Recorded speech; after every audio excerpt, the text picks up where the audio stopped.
Welcome to Byte-Sized Tech, where we blend casual conversations with insightful discussions on the latest in technology and gadgets. Hey, everyone. It's Sunday, May 18th, 2025, and we've got some really interesting stuff lined up today. Yeah, definitely some shifts happening out there. We're going to look at an AI company, Cohere, kind of rethinking things, plus the usual Apple App Store drama, a bit about online security consequences, and what Uber's up to. Sounds good. A lot to unpack there. Right. So let's jump in with Cohere. They're one of those big AI startups working on large language models. Yeah, they've been making some waves. But there's a report suggesting they didn't quite hit their revenue goals last year, something like 85% short. Yeah, that's what the report indicates, which is, well, pretty significant. It really shows how tough that market is right now. Super competitive, maybe a bit unpredictable still. So what are they doing about it? Well, it looks like they're pivoting, focusing more on private AI deployments. Ah, okay. Like tailored solutions. Exactly. Think healthcare, government, finance sectors where, data privacy and specific needs are paramount. Less about the general public models, maybe. That makes a lot of sense, actually. And speaking of that direction, they just acquired a company called AutoGrid. Right, AutoGrid. They do market research tooling. How does that fit in? Seems a bit different. Well, yeah, but they're actually shutting down AutoGrid's current product. The plan is to take the underlying tech, the analysis capability, and integrate it into Cohere's own tool, North, their ChatGPT-like thing for summarizing documents. Gotcha. So North gets smarter about finding insights within the documents it summarizes. Precisely. Imagine you feed it a bunch of reports, and it doesn't just summarize, it pulls out key market data, maybe organizes it. Cohere CEO Aidan Gomez talked about smart tables and making research easier, more productive for employees. Okay, I can see that. If you're dealing with tons of info for work, or even just curiosity, getting straight to the insights, that's pretty appealing. Less grunt work. Definitely. Faster, more efficient knowledge gathering. Okay, so shifting gears a bit. Let's talk Apple and the app ecosystem. Always something happening there. Yeah, so remember the whole Apple versus Epic Games court ruling?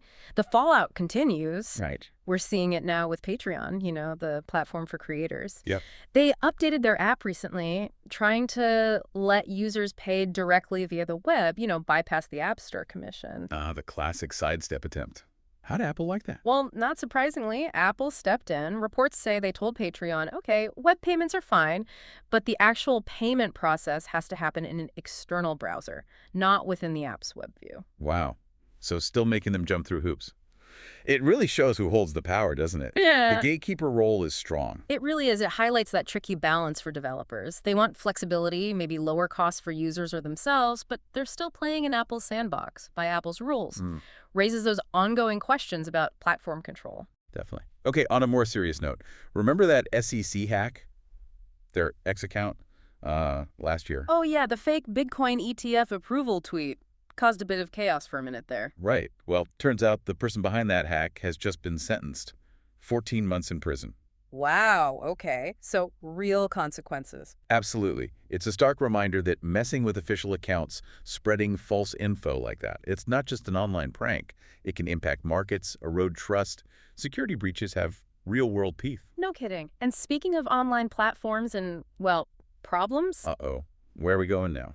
Facebook and Instagram. The Wall Street Journal just came out with a piece calling it an epidemic of scams on Meta's platform. An epidemic? That sounds bad. Yeah, they cited figures suggesting nearly half of all reported Zelle scams at JPMorgan Chase originate on Facebook or Instagram. Half? That's staggering. Yeah. Especially for just one bank's data. Makes you wonder about the scale. It really does. And the article suggested Meta might be hesitant to police its ad business too aggressively, even with these scams running rampant.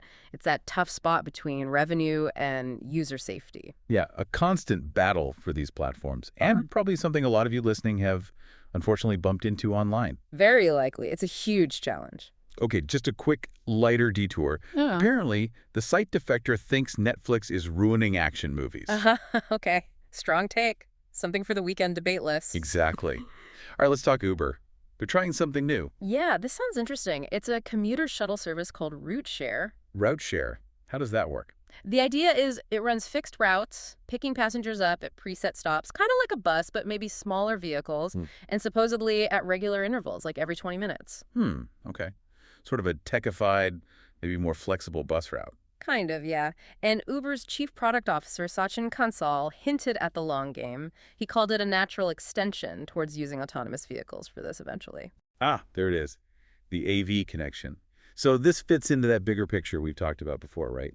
The whole Amazonification of Uber. Exactly. Becoming more than just point-to-point rides, it's about becoming a broader logistics and transportation platform. And they're pushing that platform idea even harder with something called Uber One Member Days. Yeah, it sounds like a big promotion week. Discounts across their services rides, eats, groceries, probably all aimed at boosting their Uber One subscription program. Right. Create that sticky ecosystem. Get you subscribed, using them for everything, not just catching a ride home. Precisely. It's all about keeping you inside their world, deepening that engagement. It shows how these companies are constantly looking for ways to become, indispensable. It really does. So as you're using these apps day to day, it's worth thinking about how they're trying to connect all these different parts of your routine, vying for your loyalty and your subscription dollars. That's a great point. The integration strategy is key for them. Well, that wraps up our quick spin through some of the big tech happenings this week. Hope that gave you some things to think about. Thanks for tuning in to Byte-Sized Tech.